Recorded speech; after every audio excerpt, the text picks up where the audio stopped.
Aqui é o Carlos, eu quero falar com você aqui nesse vídeo de 3 coisas que poderão te dar prejuízo nos leilões de imóveis.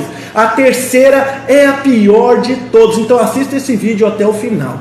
A primeira coisa é você entrar no leilão sem fazer um planejamento que passe pela leitura atenta do edital. No edital estão todas as regras do jogo. Você não pode entrar em jogo nenhum sem saber as regras. Então ali no edital constarão eventuais dívidas, constarão eventuais questões relacionadas à propriedade ali do imóvel, se esse imóvel ele está sendo leiloado inteiro ou apenas uma fração dele, se trata de nua propriedade, que nós sabemos que não é um bom leilão para que você entre, porque você não poderá tomar posse enquanto o usufruto estabelecido naquele imóvel com nua propriedade não se desfizer com o tempo estabelecido. Então o fato é que se você não lê o edital, você poderá ter sim um prejuízo.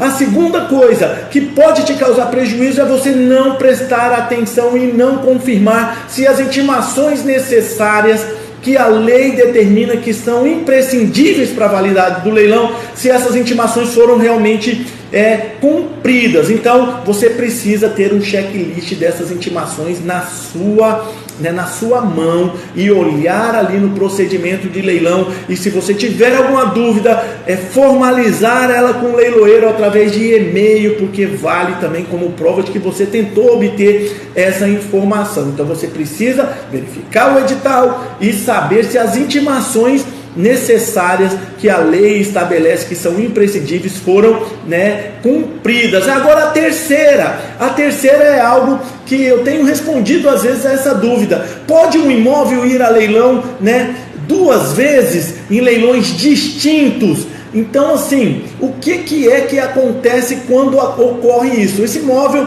a resposta a essa pergunta é que pode acontecer, mas isso pode acontecer por um equívoco cometido pelo arrematante. Então aqui, essa terceira coisa que pode te dar prejuízo, ela é literalmente a pior, como eu disse lá no início do vídeo. Por quê? Porque é possível sim, o mesmo imóvel já arrematado num leilão, ser leiloado em outro leilão, e isso somente pode acontecer por uma inépcia, por uma inércia, na verdade, do arrematante. E que inércia seria essa, professor? Que atitude de omissão seria essa? É aquela situação em que o arrematante arremata o imóvel e deixa a carta de arrematação dentro da gaveta, não leva lá para o registro de imóveis. Nesse caso, se esse imóvel estiver penhorado em outro processo, o juiz do outro processo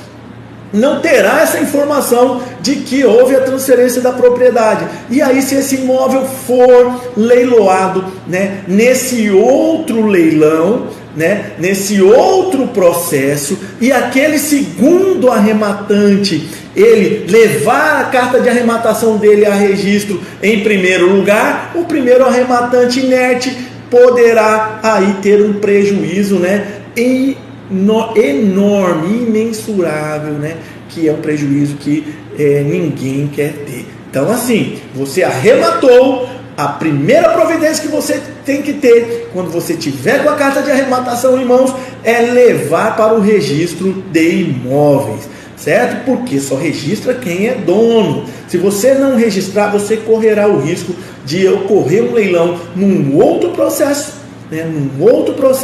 e esse segundo arrematante ele vir e registrar primeiro, e você não vai ter o que reclamar, porque a lei é expressa, o Código Civil é expresso em dizer que o que transfere a propriedade imóvel é o registro do título translativo no cartório, correto?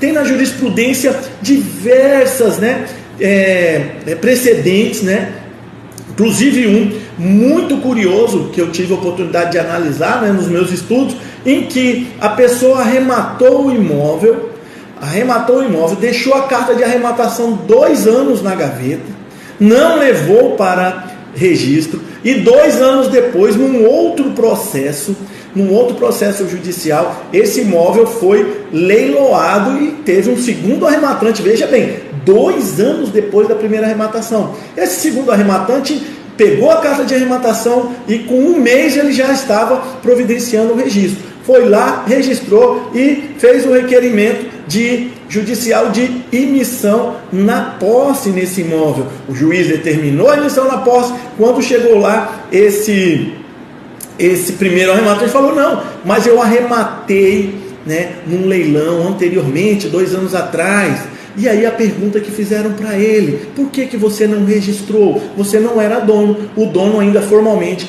era o antigo devedor, então você simplesmente perdeu a sua arrematação. Isso é um caso concreto que eu tive a oportunidade de ver nos meus estudos, né, no Tribunal de Jurisprudência do Tribunal de Justiça do Estado de São Paulo, em que aplicou a lei corretamente, porque realmente o que transfere, né, a propriedade imóvel é o registro. Então, tome muito cuidado, certo? São 3 coisas que podem te trazer prejuízo: não ler atentamente o edital, não verificar as intimações necessárias e não levar a sua carta de arrematação ao registro de imóveis imediatamente após tê-la em seu poder. Porque somente com o registro é que você realmente e formalmente será o proprietário daquele imóvel.